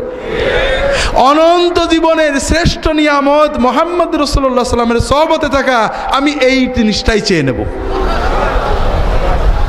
আবার রাসূলুল্লাহ সাল্লাল্লাহু আলাইহি ওয়াসাল্লাম কি বললেন ওই কিশোরকে? আমাদের কোনো হুজুরদের কাছে আমরা যদি বলি হুজুর দোয়া করেন যেন জান্নাত, আচ্ছা বাবা আমি দোয়া করে তুমি জান্নাতে যাবা, আচ্ছা বাবা যাও আমি খেয়াল রাখবো। আমরা মনে করি মাশাআল্লাহ হুজুর খেয়াল রাখছে, আমাদের আর কোনো টেনশন নেই। আমাদের মরহুম হুজুরের কাছে, পিসে হুজুরের কাছে জালকাঠি থেকে একজন ফোন করেছে, আমি তাকে চিনি, বেচারা একসময় এমপিও ছিলেন। তো হুজুর আমার খুব অসুবিধায়, বিভিন্ন কষ্ট ঝামেলায় আছে, একটু খেয়াল রাখবেন, একটু লক্ষ্য রাখবেন হুজুর। তা হুজুর বলছে ফোনে, তখন মোবাইল ছিল না, বলে আমার আল্লাহটা কপাল দেশে চোখের সাথেই লাগানো, জীবনে নিজের চোখ দিয়ে কপাল দুটো দেখতে পারলাম না আয়না ছাড়া, আর তোমার ঝালো কাটে আমি দেখে বলবো কে আল্লাহ দেখছে না, তাহাজ্জুদ পড়ে আল্লাহর কাছে যেতে পারছো না? তো যেটা বলছিলাম, আমরা বড় হতভাগা। আমরা মানুষের কাছে দোয়া চান, কোনো দোষ নেই, কিন্তু মানুষের কাছে যেতে হয় মহব্বতে, আল্লাহর জন্য মহব্বতে, শিখতে। চাওয়া চাওয়ি তো আল্লাহর কাছে। আপনি আমার কাছে আসলেন, দোয়া চাইলেন, আমি দোয়া করলাম, হলো বা না হলো, আপনি তেমন কিছু পাইলেন না। আপনি তাহাজ্জুদের নামাজে যে আল্লাহর কাছে কাঁদেন, কাঁদতে থাকেন, আপনার বিপদও কেটে যাবে, আপনি আল্লাহর ওলি হয়ে যাবেন। আপনাদেরকে অনেক মাহফিল আমি বলেছি, পাকশির মাহফিলেও বলি, অনেকে জানেন অনেকে জানেন না। যখন ইসলামিক টিভিতে প্রোগ্রাম করতাম, একদিন এক ভাই এসেছেন, হুজুর আমি একটা কঠিন সমস্যা নিয়ে আসছি, বিজয়নগরে আমার কিছু জমি আছে, এই জমিটা একটা ডেভেলপারকে দিয়ে হাই রাইজ বিল্ডিং করবো বলে তা থেকে দলিলটা দিয়েছিলাম, এখন সে দলিলও দিচ্ছে না, এগ্রিমেন্টও করছে না, টাকাও দিচ্ছে না। আমার মনে হয় হুজুর আমার কয়েক কোটি টাকা সম্পত্তি গেল, সবই গেল। ওদের কাছে দলিল আদায় করা হুজুর খুবই কঠিন, ওরা সন্ত্রাসী পোষে। আমাকে অনেকে বলেছে তুমি অমুক হুজুরের কাছে যাও, জিন দিয়ে করে দেবে, অমুক বাবার কাছে যাও, জাদু বা দোয়া তদবির দিয়ে করে দেবে। কিন্তু আপনারা ইসলামিক টিভিতে বলেন এই জাদু তদবির এগুলোতে ইমান চলে যায়, এগুলো করতে হয় না, এই তাবিজ টাবিজ এগুলো করতে হয় না। তা আমি আপনার কাছে হুজুর ছুটে আসছি, সুন্নত কোনো আমল আছে কি না আমাকে বলেন হুজুর, আমি যেন আমার দলিলটা ফিরে পাই। তাই বললাম দেখেন আমার তো কোনো সুন্নত খাস আমল জানা নেই, তো মানুষের ক্ষতি থেকে বাঁচার জন্য, কঠিন বিপদ থেকে মুক্ত হওয়ার জন্য রাসূলুল্লাহ সাল্লামের কিছু দোয়া শিখিয়েছিলেন। এই দোয়াগুলো আপনি আমার রাহে বেলায়েত বইয়ে আছে, বইটা নিয়ে আসেন, আমি দোয়া ঠিক দিয়ে দিচ্ছি। এই দোয়াগুলো আপনি মুখস্থ করেন, অর্থ শিখে মুখস্থ করে নেন। এই দোয়াগুলো আপনি সেজদায়, তাহাজ্জুদের সেজদায় যে পড়বেন, অর্থের দিকে তাকিয়ে দোয়া মাসুরা হিসেবে সালামের আগে পড়বেন, হাত তুলে আল্লাহর কাছে কেঁদে কেঁদে পড়বেন। এই দোয়াগুলো পড়তে থাকেন, হয়তো আল্লাহ নবীজির শেখানো দোয়ার ওসিলায় মাফ করতেও পারে। মাসখানেক পরে এই ভদ্রলোক এসে হাজির, হুজুর আলহামদুলিল্লাহ, এই সেদিন কয়েক 2-3 দিন আগে বললো বোধ হয়, ওই যে আমার যে ডেভেলপারকে দলিল দিছিলাম, বলা নেই কওয়া নেই, কোনো যোগাযোগ নেই, হঠাৎ এসে দরজায় বেল দিয়ে দলিলটা আমার দিয়ে চলে গেল। তখন আমি বললাম যে আলহামদুলিল্লাহ খুব ভালো হয়েছে তো। বলে না হুজুর ভালো না, মনটা খারাপ। কেন ভাই? বলে যে হুজুর এই যে মাসখানেক আপনার কথা মতো তাহাজ্জুদে দোয়া করতাম, চোখের পানি আসতো, আল্লাহর কাছে কাঁদতাম, এত মজা লাগছিল হুজুর, এখন আমার মনে হচ্ছে যে আমার জমির দলিলটা যদি আরো 6 মাস পরে ফেরত দিত তাহলেই ভালো হতো। আল্লাহু আকবার। ভাই আপনি আপনার রবের সাথে কাঁদেন, আপনি সব বিপদও কেটে যাবে, আপনার বেলায়েতও এসে যাবে। কথা বলতে শেখেন না আল্লাহর সাথে, সব হয়ে যাবে। যেটা বলছিলাম, এই কিশোর রাসূলুল্লাহ সাল্লাল্লাহু আলাইহি ওয়াসাল্লামকে যখন বললেন ইয়া রাসূলুল্লাহ আমি জান্নাতে আপনার সাথে থাকতে চাই, রাসূলুল্লাহ সাল্লাম এমনি দোয়া করে দিলেন না, কি বললেন? ফাআইন্নি আলা যালিকা বিকাসরাতিস সুজুদ। রাবিয়া যদি জান্নাতে আমার সাথে থাকতে চাও তো এমনি হবে না, আমাকে একটু হেল্প করো বাবা, তুমি বেশি বেশি করে নফল নামাজ পড়ো, যত বেশি নফল নামাজ তুমি পড়বে, তাহাজ্জুদ পড়বে, ইশরাক করে নফল নামাজ পড়বে, আমার সাথে জান্নাতে থাকা তোমার জন্য সহজ হয়ে যাবে। তো যেটা বলছিলাম ভাইরা, এই যুবক, যে যুবকের কথা বললাম, এসে জিজ্ঞাসা করলো শ্রেষ্ঠ মুসলমানকে, এবারে দ্বিতীয় প্রশ্ন করেছে, ইয়া রাসূলুল্লাহ আইয়ুল মুসলিমিন আকিয়াস। শ্রেষ্ঠ মুসলমানদের কথা তো বুঝলাম, তবে মুসলমানদের ভিতরে সবচেয়ে বুদ্ধিমান মুসলমানকে ইয়া রাসূলুল্লাহ? তখন রাসূলুল্লাহ সাল্লাল্লাহু আলাইহি ওয়াসাল্লাম বললেন আকসারুহুম লিল মাউত যিকরান ওয়া লিমা বা'দাহু ইসতি'দাদা। মুসলমানদের ভিতরে সবচেয়ে বুদ্ধিমান মুসলমান, সচেতন মুসলমান ওই মুসলমান যে মৃত্যুর কথা বেশি বেশি করে মনে রাখে আর মৃত্যুর পরের জীবনের জন্য বেশি বেশি প্রস্তুতি নেয়। তো ভাইরা, দুটো ছাত্র, একটা ছাত্র জানুয়ারি ফেব্রুয়ারি মাস থেকেই পড়াশুনো শুরু করে দিয়েছে, পরীক্ষার প্রস্তুতি নেয়, 4-5 মাস পরে হাফ ইয়ারলি পরীক্ষা, ফার্স্ট সেমিস্টার পরীক্ষা। কেউ কিছু বললেই যদি বলে খেলতে চলো, আজকে রাতে পড়বে না, বলে না ভাই পরীক্ষা আছে। আর একজন ছাত্র তিনি খুব বুদ্ধিমান। আরে পরীক্ষা কোনো 7-8 মাস দেরি আছে, আরে লাখ সময় আসলে পড়া যাবে। এই দুই ছাত্রের ভিতরে বুদ্ধিমান কে? হ্যাঁ, তো ভাইরা আমাদের তো যেতেই হবে। মৃত্যুর কথা মনে করলে কি মরণ কাছে আসে নাকি? আমাদের আপনজনেরা যখন আমরা বলি আমি যদি মরে যাই, হয়তো মরে যাব, সঙ্গে সঙ্গে বলে কেউ, আমাদের এলাকায় কেউ বলে 60 মানে কি আমি জানি না, কি জন্য বলে জানি না। 60 না হয় 70 হলে কি সমস্যা তাও জানি না। তো কথা হলো 60 বলতে হয় না, খবরদার এসব কথা বলতে হয় না। তার মানে আমরা যদি মৃত্যুর কথা বলি তাহলে আজরাইলের আমাদের কথা মনে পড়ে যাবে, ঠিক না? ঠিক না? আর যদি আমরা মৃত্যুর কথা না বলি তাহলে আজরাইলও আর আমাদের কথা মনে করবে না, মরণটা পিছিয়ে যাবে, ঠিক না?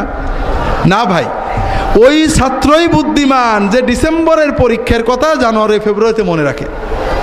আর ওই ছাত্র বোকা যে মরণের কথা মনে রাখে না, পরীক্ষার কথা মনে রাখে না, হবে সময় আসলে পড়ে নেব, ও ভালো রেজাল্ট করতে পারে না।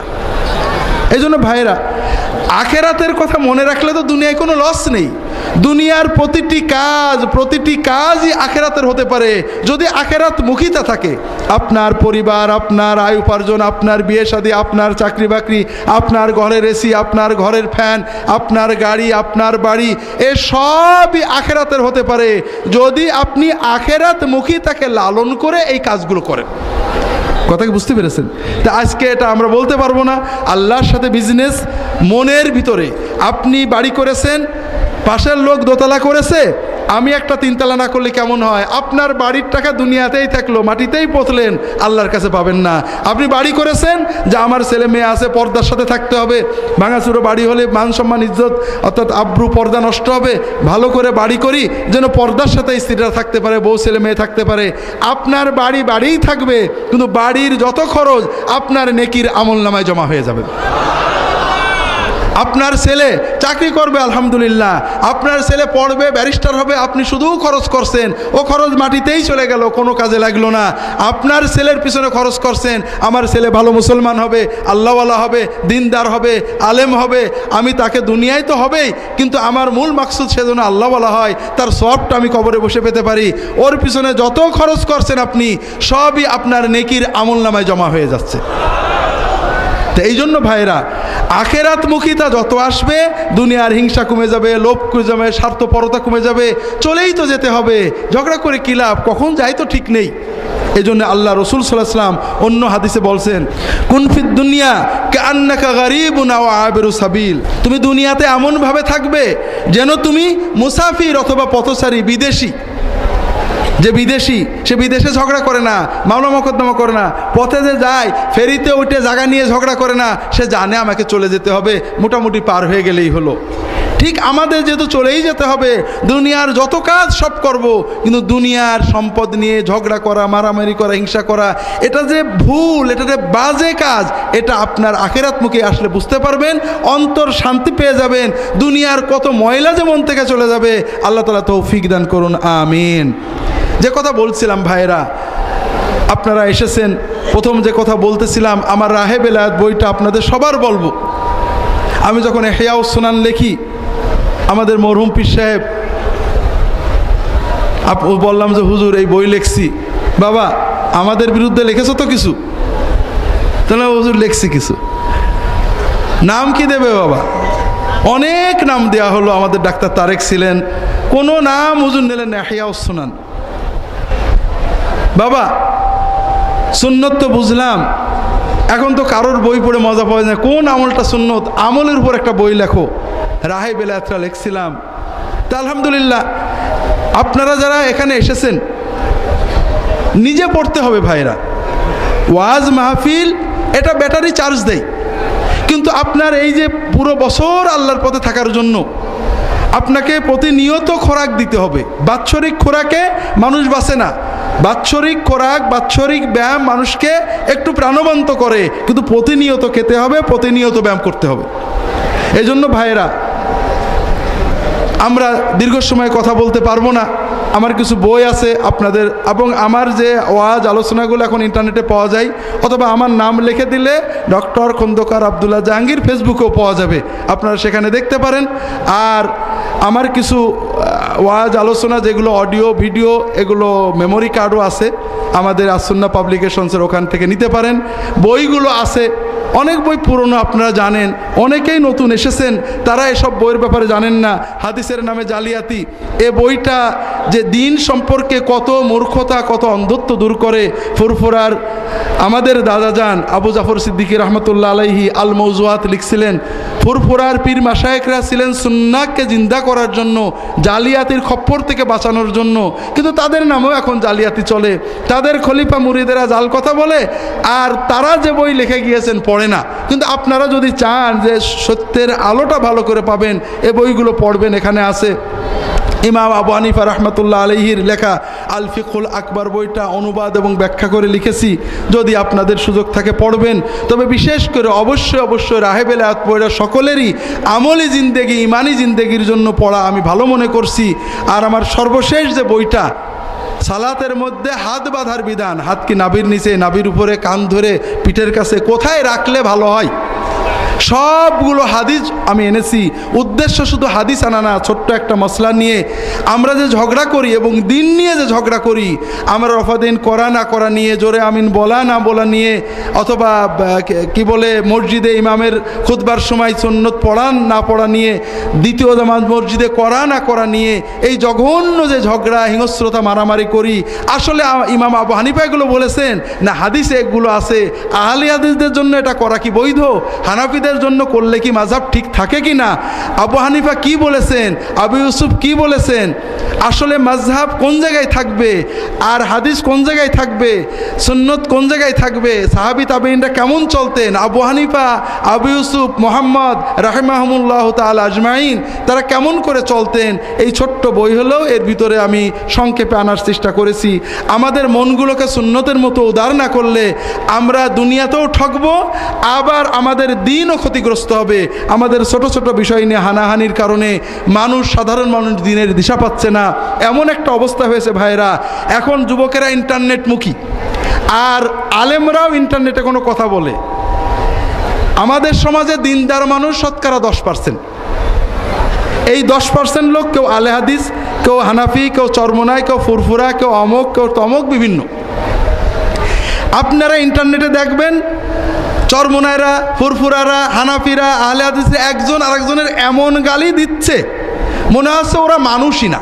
হানাফিরা বলছে আহলে হাদিসরা ভারতের দালাল, কাফেরের দালাল, কি বলে আহলে হাদিসরা বলছে হানাফিরা কাদিয়ানির দালাল, জামাত ইসলাম বলছে চরমোনাই ভারতের দালাল, চরমোনাই বলছে জামাত ইসলাম কি বলে ইহুদিদের দালাল, জাকির নায়েককে বলছে ইহুদিদের দালাল। প্রত্যেকটা দিনের দায়ীর ব্যাপারে আলেম উলামারা এত নোংরা, অশালীন, অভদ্র কথা বলে যে যুবকেরা যখন ইন্টারনেটে এগুলো দেখে তখন তারা একটা জিনিস বিশ্বাস করে যে দুনিয়ার সকল আলেম বুজুর্গ দিনের দায়ী সবাই ইন্ডিয়ার দালাল, ভারতের দালাল, শয়তানের দালাল, একমাত্র ভালো হলো নাস্তিকেরা। কথা বোঝেননি? কোন হুজুরের দেখেছেন ইন্টারনেটে নাস্তিকদের বিরুদ্ধে কথা বলে? জাকির নায়েকের বিরুদ্ধে বলে, আহলে হাদিসের বিরুদ্ধে বলে, হানাফিদের বিরুদ্ধে বলে, আল্লামা শফি সাহেবের বিরুদ্ধে বলে, দেলোয়ার হোসেন সাইদির বিরুদ্ধে বলে, কিন্তু নাস্তিকদের বিরুদ্ধে বলে, মানে ধর্মত্যাগীদের বিরুদ্ধে বলে, এরকম পাবেন না। তাহলে কি বোঝা গেল যে আলেম উলামা সবাই ভারতের দালাল, ইন্ডিয়ার দালাল, হিন্দুদের দালাল, নাস্তিকদের দালাল, ইহুদিদের দালাল, খ্রিস্টানদের দালাল, শুধুমাত্র এই নাস্তিক অথবা ইহুদি খ্রিস্টান এরাই ভালো। তো ভাইরা, এভাবে আমরা নিজেদের নফসানিয়াত চরিতার্থ করছি বটে, কিন্তু ইসলামের কোনো উপকার হচ্ছে না। যদি কারোর কোনো কথা খারাপ লাগে, ভাইরা ইসলাম তো আদব শিখিয়েছে। আপনি মানুষের সমালোচনা করবেন, কর্মের সমালোচনা করেন, নাম ধরার দরকার নেই। যদি নাম ধরতেই হয়, ইসলাম আল্লাহু আকবার, আল্লাহ কোরআন কারিমে ইহুদিদের সমালোচনা করেছেন, খ্রিস্টানদের সমালোচনা করেছেন প্রশংসা সহ, বলেছেন ওদের অনেক ভালো আছে, এইটা খারাপ। আর আমরা মুসলমান আলেমরা আলেমদের সমালোচনা করি, ধুয়ে ফেলে দিই। কত দুর্ভাগ্য! না নবীর সুন্নত পেলাম, না আল্লাহর কাছ থেকে কিছু নিতে পারলাম। আপনার যদি সমালোচনা করার দরকার হয়, সবাইকে ভালো আমরা বলবো না। আমরা যদি কারোর কোনোটা খারাপ লাগে খুব সহজে বলতে পারি অমুক ব্যক্তি আল্লাহর দিনের অনেক কাজ করেন, আমরা মনে করি তিনি আল্লাহর জন্য করছেন, কিন্তু তার এই কাজটা ভুল, আমরা আশা করি তিনি হেদায়েত হবেন। বলা যেত না ভাই? যায় না? আল্লাহর কোরআনের হুকুম মানুষকে উপহাস না করা, টিটকেরি না মারা, অবজ্ঞা না করা, খারাপ উপাধি না দেওয়া, আন্দাজে কোনো না সন্দেহ করে কোনো দোষ না দেওয়া। কিন্তু দুর্ভাগ্য আমরা সাহাবী তাবেঈন, আমাদের 4 ইমাম এবং উম্মতের যারা রাহবার ছিলেন তাদের আদবগুলো পাইনি। শয়তান আমাদের মন মগজকে দখল করে নিয়েছে। তো এই ব্যাপারে ছোট্ট কিছু কথাই বই আছে, আপনারা পড়ার চেষ্টা করবেন। আরও কিছু বই আছে, আমাদের বর্তমান পীর সাহেব হুজুর ছোট ছোট কয়েকটা বই লিখেছেন খুব সংক্ষেপে সুন্দর করে। আপনারা সেগুলো নিয়ে বই পড়তে হবে ভাই। বইতে টাকা যায় না, 200 টাকা 100 টাকা 50 টাকা বই কয় টাকা যায়? ওই বইটা যদি আমার বইগুলো আপনারা ইন্টারনেটে পাবেন, যে কেউ www.assunnah.com ঢুকলে বইগুলো ইন্টারনেটে পেয়ে যাবেন, আপনি ডাউনলোড করে নিতে পারবেন। কিন্তু আপনি যে টাকার কাগজ আর কালি খরচ করবেন ওই টাকা দিয়ে বা ওর সাথে কিছু দিয়ে বাইন্ডিংয়ের খরচ দিলেই বইটা পেয়ে যাবেন। বইটা আপনার ঘরে থাকবে, আপনি পড়বেন, অন্যরা পড়বে, সদাকায়ে জারিয়া থাকবে। কাজে বই পড়তে হবে।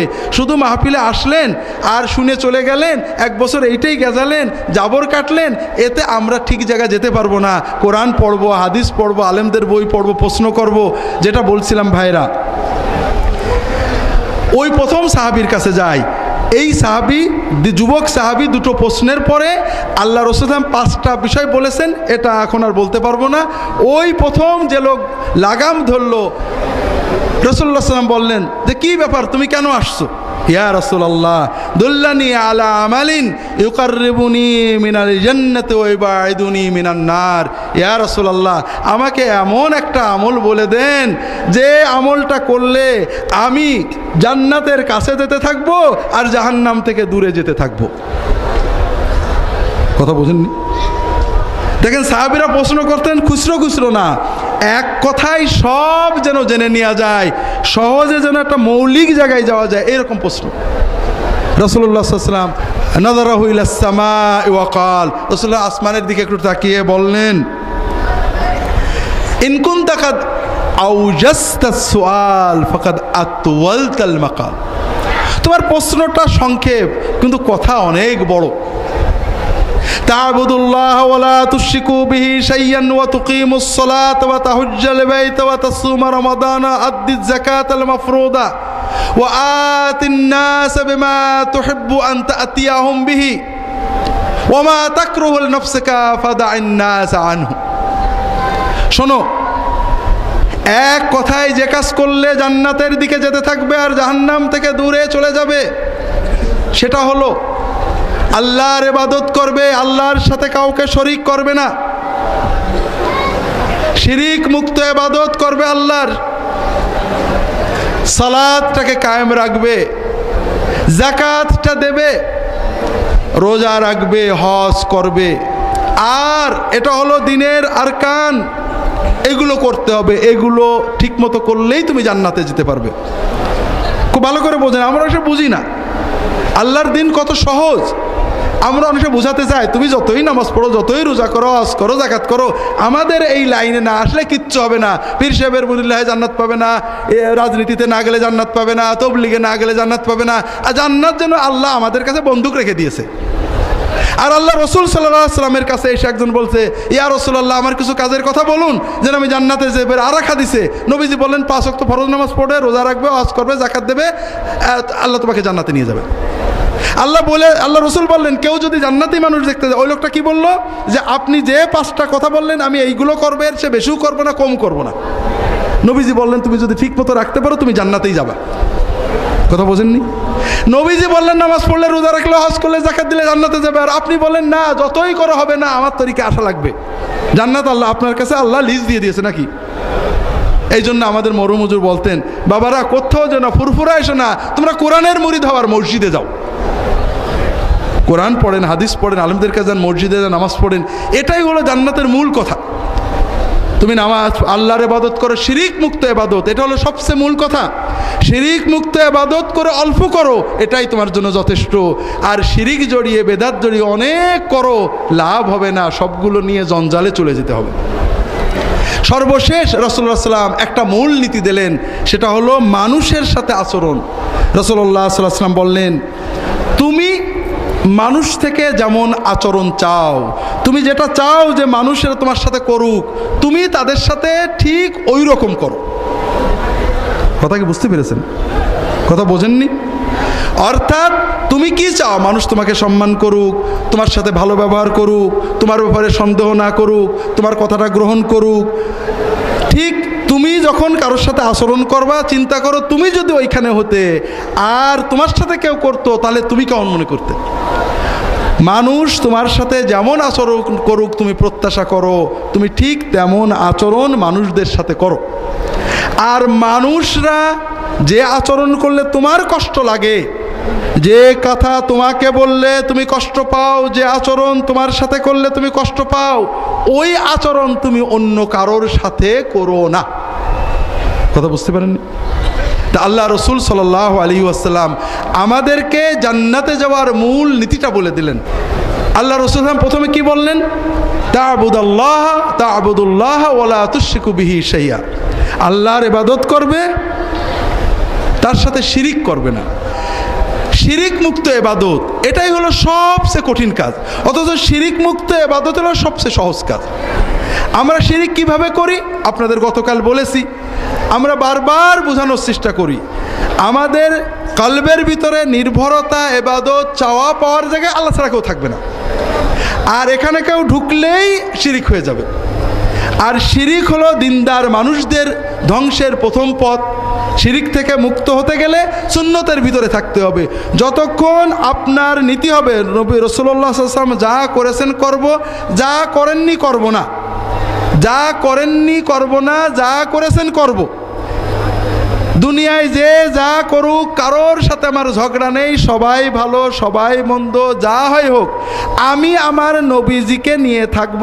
রাসূলুল্লাহ সাল্লাল্লাহু আলাইহি ওয়াসাল্লাম যে কাজ করেছেন তাই করব, যে কাজ করেননি করব না, যে কথা বলেছেন বলবো, যে কথা বলেননি বলবো না, যে বলে বলুক। আপনার শিরকে যাওয়ার কোনো ভয় নেই। আর যখনই আপনি সুন্নতের বাইরে যাবেন, কোনোটা জায়েজ হবে, কোনোটা বেদাত হবে, কোনোটা শিরকে চলে যাবে, যাবেই যাবে। এটা এমন একটা দরজা কোনোভাবে ঠেকানো যায় না। কাজেই তাওহীদের উপরে থাকতে হলেই সুন্নতের উপরে থাকতে হবে, আর সুন্নতের উপরে থাকলেই আপনি তাওহীদ পেয়ে যাবেন। সালাত কায়েম করা, সালাত দিনের সবচেয়ে বড় জিনিস। আর একটা জিনিস মনে রাখবেন, আমরা বাংলাদেশের মুসলমানদের ভিতরে যারা ভণ্ড পীর, নেড়ার ফকির, এই জাতীয় যারা আছেন, তাদের সবচেয়ে বড় আক্রোশ নামাজের উপরে। তাদের যারা মুরিদ হয় প্রথমেই তাদের নামাজ বন্ধ করে। কারণ কোনো মুসলমান যখন নামাজ পড়ে তখন তার কলবটা শয়তান পুরোপুরি দখল করতে পারে না। নামাজ হলো আল্লাহর সাথে বান্দার মূল সম্পর্ক। এই জন্য তারা অনেক সময় বুঝায়, আরে নামাজের মতো নামাজ জীবনে একবার পড়লেই হয়। এমন কথা শুনছেন নাকি? আছে না? আর কেউ কি বলে খাওয়ার মতো খাওয়া জীবনে একবার খেলে হয়? হয়। এই কথা কেউ বললে তাকে পাগল বলবেন না? কিন্তু নামাজের কথা বলে আমরা কিছু বলে, প্রথম কথা যেটা বলেছি, মুহাম্মদ সাল্লাল্লাহু আলাইহি ওয়াসাল্লাম এবং সাহাবীদেরকে সামনে রাখবেন। যত কথা লোকে বলবে, সরাসরি আপনার স্কেল, মাপকাঠি, মেয়ার, মানদণ্ড হলো মুহাম্মদ রাসূলুল্লাহ সাল্লাল্লাহু আলাইহি ওয়াসাল্লাম এবং সাহাবায়ে কেরাম। আপনি চট করে প্রশ্ন করবেন, মুহাম্মদ সাল্লাল্লাহু আলাইহি ওয়াসাল্লাম কি নামাজের মতো নামাজ পড়তেন না আজে বাজে নামাজ পড়তেন? নামাজের মতো নামাজ পড়তেন। তিনি কি একবার পড়লেই হয়েছিল না আজীবন আমরণ পড়তে হয়েছিল? কাজেই কেউ যদি বলে যে মুহাম্মদ সাল্লাল্লাহু আলাইহি ওয়াসাল্লাম আমি বেশি ইমানদার, আমার জীবনে একবার পড়লেই হয়, সে মুসলমান না কাফের? ব্যাস, খুব মানদণ্ড। কেউ বলবে আরে নামাজ পড়বো কি আগে মন ঠিক হোক তারপরে নামাজ পড়বো। আমার কাছে একটা হিন্দু ছেলে আসছে, আপনাদের আখলাকে কেউ, মুসলমানদের আখলাকে কেউ মুসলমান হয় না, তারপরও ইসলামের ভিতরে এমন আলো থাকে। এই যে আল্লাহ যে ব্যবস্থাটা দিয়েছেন ওটা অনেক মানুষকে নিয়ে আসে। যুবক ছেলে, কলেজে পড়ে, স্যার আমি মুসলমান হতে চাই, তবে আপনাকে একটা প্রশ্ন করতে আসছি, আসলে পুরো মুসলমান, ভালো মুসলমান না হয় কি নামাজ পড়া যায়? তখন যে বাবা প্রশ্নটা একটু ঘুরিয়ে ফেলো, নামাজ না পড়ে কি কোনোদিন মুসলমান হওয়া যায়? তোমাকে যদি কেউ বলে যে পুরোপুরি সুস্থ না হয়ে কি ভাত টাত খাওয়া যায়, তাহলে আপনি কি বলবেন? যে না খেয়ে কি সুস্থ হওয়া যায় নাকি? কথা বোঝেননি? একজনে বলে না আমি রোগী মানুষ, আমি কিচ্ছু খাবো না, ভাত খাবো না, রুটি খাবো না, কিচ্ছু খাবো না, আগে সুস্থ হই তারপর খাবো। আপনারা কি করবেন বলেন না? খুব ভালো করে বুঝুন ওই ছেলেটা কেন মুসলমান হতে আসছিল। ছোট্ট ঘটনাটা বলি। সেটা হলো, সে বলছে সিস্টেম দেখেন আল্লাহ সবার যা আমি বললাম বাবা আমরা কাউকে ডেকে মুসলমান করি না, কাউকে ইসলাম গ্রহণের জন্য কোনো মুসলমান কারোর দরজায় যে দাওয়াত দেওয়ার দায়িত্ব পালন করে না। তুমি যদি মন থেকে বোঝো যে ইসলাম ঠিক, তুমি কি আল্লাহর কাছে কিয়ামতের দিন দাঁড়াতে হবে, কাজেই তোমারটা তুমি করবে, তবে তুমি যতটুকু পারো এটুকু তোমাকে করতেই হবে। কেন বাবা তুই মুসলমান হবে?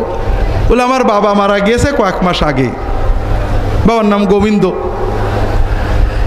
তো বাবাকে শ্মশানে পোড়াতে নিয়ে গেছে, বাবার নিচেই কাঠ উপরে কাঠ। তো বাবার উপরে যখন কাঠ দিয়েছে আমার খুব খারাপ লাগছিল, বাবা কালকেও আদর করছি, দড়াই ধরছি, চুমু খাইছি, আমার সেই বাবার উপর কাঠ দিচ্ছে, কি কষ্ট লাগছিল আমার। তারপর বাবার যখন আগুন দিল, আগুন দেওয়ার পরে আপনারা জানেন মরা মানুষের হাত পা খিচে আসে, তো বাবার পাটা লাফ মেরে উঠলো খরত করে। তা আশেপাশের লোকরা বলে এই গোবিন্দ লাফাচ্ছে বলে নিয়ে বড় বাড়ি মেরে মেরে আমার বাবার পার হাড় গোড় সব ভেঙে ফেললো। তা আমি বমি এসে গেলাম, আমি অসুস্থ হয়ে পড়লাম। তা আমি আমার গোসাইদেরকে গুরুদেরকে জিজ্ঞেস করলাম যে আছে এই যে মানুষ মরে গেলে পোড়াতে হয়, আমাদের ধর্মের কোন কেতাবে বেদ গীতা কোথায় আছে? তা গোসাইরা একটাই বলে যে এই সব যুগ যুগ ধরে করে আসছে, এত কথা বলতে হয় না। তো তারপর থেকে আমার জন্য খুব কষ্ট লাগে যে না আমাদের এগুলো কি করি। তা আমার খুব শখ মুসলমান হওয়ার। তো মূল কথাটা হলো ভাইরা, এই নতুন মুসলমান হবে সেও মনে করে, কারণ আমরা মুসলমানরা বোঝাতে পারিনি যে নামাজ বোধহয় লাস্ট কাজ না, নামাজ হলো ফার্স্ট কাজ। নামাজ না পড়লে মন ঠিক হবে কি করে? ওষুধ না খেলে কি সুস্থ হয়? কেউ যদি বলে আমি এখন রোগী, ওষুধ খাবো না, সুস্থ হয়ে খাবো, তাকে কি পাবনায় নেবেন না? এই তো পিছনে আছে, ঠিক না? তো ভাইরা বেঈমান কেউ বলে যে মারেফাত হয়ে গেলে আর নামাজ লাগে না, আছে নাকি এরকম? আছে। প্রথম কথা বোঝেন, এই যে মারেফাতের গুরুত্ব দেওয়া, এটা রাসূলুল্লাহ সাল্লাল্লাহু আলাইহি ওয়াসাল্লাম কোরআন এবং হাদিসে নেই। কোরআন এবং হাদিস বলে ইহুদি খ্রিস্টান আবু জাহেল তাদেরও পুরো মারেফত ছিল। মারেফত কোনো খায়ের না, এই মারেফত যখন ইমানে যাবে, ইমান এবং এলেমে পরিণত হবে, তখন সেটা কল্যাণ। ইহুদিদের মারেফত ছিল, খ্রিস্টানদের মারেফত ছিল, কাফেরদের মারেফত ছিল, কোনো লাভ হয়নি। মারেফত আছে মেনে নিচ্ছে না, মারেফতের কোনো দাম নেই। এই জন্য ইসলামে ইমান এবং এলেমের গুরুত্ব দেওয়া হয়েছে। ইমাম আবু হানিফা রাহমাতুল্লাহ আলাইহি বলছেন মারেফতে আমরা সবাই সমান, মারেফতের পরে ইমান না আসলে কোনো লাভ নেই। মারেফতই সব, এটা ইসলামের একটা বাতিল ফেরকা ছিল, জাহামিয়া বলা হতো। তারা বলতো, আবু হানিফা রহমতুল্লাহ আলাইহি লেখছেন মারেফতই যদি সব হতো তাহলে খ্রিস্টান ইহুদি কাফের সবাই জান্নাতে যেত। আলহামদুলিল্লাহ, আমি আপনাদের থেকে বিদায় নিচ্ছি। আল্লাহ তাআলা আলাম। আল্লাহুম্মা সাল্লি আলা মুহাম্মাদ ওয়া আলা আলিহি ওয়া সাহবিহি আজমাইন। সুবহানাকা আল্লাহুম্মা ওয়া বিহামদিকা আশহাদু আল্লা ইলাহা ইল্লা আনতা আস্তাগফিরুকা ওয়া আতুবু ইলাইক। আসসালামু আলাইকুম ওয়া রাহমাতুল্লাহ।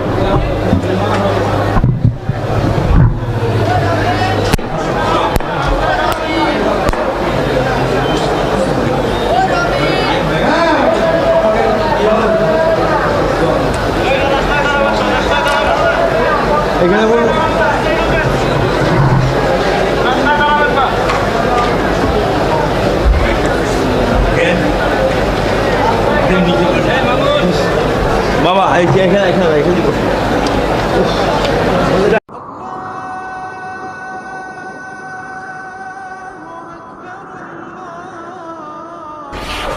আস সুন্নাহ ট্রাস্ট, সুন্নাতে উদ্ভাসিত জীবনের জন্য।